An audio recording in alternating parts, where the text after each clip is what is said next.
Where do you start on day one? That's always the big question. I've been asking loads of people who've been here before, like, what do you do the very first time you sit down? I went to the Sales Confidence event recently, and SaaS Growth, and Pete Crosby, I've got a lot of time for, said the first thing you do when you start in a new sales role as VP of Sales is ignore everybody and everything for the first few weeks. And I think that's going to be my biggest task and also my biggest challenge, because obviously small business, everybody's got to be pulling their weight, everybody's got to be invested in all the decisions. But for me, first thing I'm going to do is I'll be leveraging my current network, so you can all expect a bit of a word in your LinkedIn inbox from me. But also just trying to get the foundation set for what I see as kind of SaaS best practice. So dividing my time up into chunks where I can mix between prospecting and closing. That's obviously going to be important. As Aaron Ross says in Predictable Revenue, it's that day one, if there's only you still have to act like two people. So that's going to be one of my major priorities. I'm going to be getting to events. I think recruitment events, SaaS events, they're a great way to meet people who could be really good for us as well.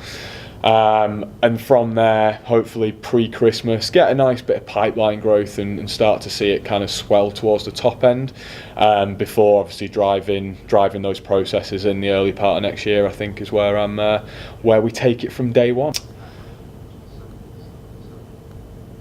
I think the thing that I'm most excited about joining OneUp is just the potential. I've had it in an office that I've been working in a sales team I've been managing. I know what it brings. I know how much extra activity it drives. I know how it can really work for those sales teams. And obviously mine was a SaaS team, but I am confident from the conversations that I've heard we've had with clients, it works in a recruitment environment as well. Like, what more could I ask for really than a product that I know works? And that's 100%. I think that's my day one bag, and that's what I'm most excited about. It's always difficult when you come into a new business. You need to take a bit of time to assess what's currently going on and evaluate it and work out what needs to change. And you never want to drive change immediately in a lot of cases, because you don't want to ruffle feathers. But I think Derry and the rest of the team know what they're getting with me, which is important. Like, I will have my own ideas, I will use my experiences. I'd say at the moment it's about us driving process at every level.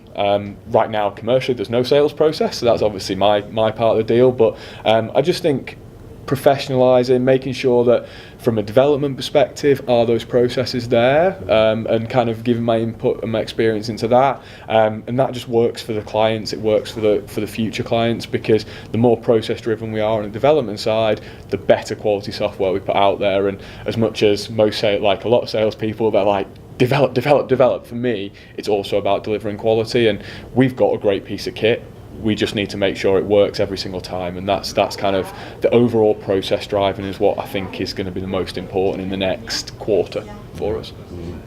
So in terms of what I know that I can deliver straight away, I know how I'm going to divide my own time up.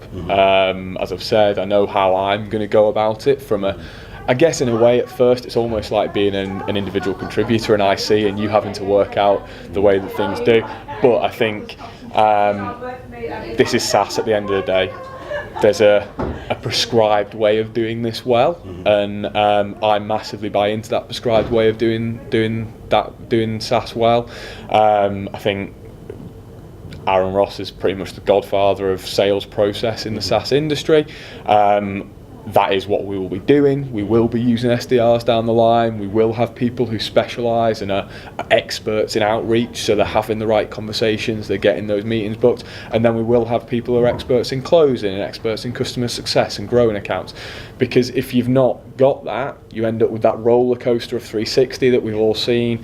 And that's exactly what I'm trying to avoid. We want, as Aaron Ross always said, we want predictable and achievable, and that's exactly what we're looking to bring, really. And I think once we've started to grow the team out, that'll really start to take shape, and I'm unbelievably excited as well. I've said I'm excited about the software, but I'm also excited about, from the very grassroots, for our very foundations, building that process out, getting those new people in, training them the one-up way, the way that we want them to work, and I think we'll be really successful following what is a model. And if you don't use that model, you're a little bit foolish, because I think there's a lot of people who've proven that it works best, and that's what we'll be doing.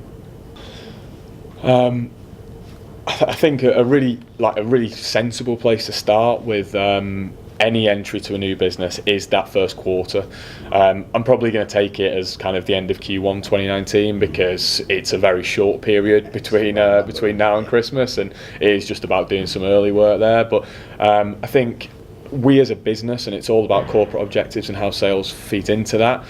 We've obviously said that we want 15% month-on-month growth. Right now, we're doing a great job of that, because we've had some really attractive deals come in, and we've started to work with some really exciting businesses, kind of 100, 200 user accounts, which is great for where we're going. That is very exciting as well.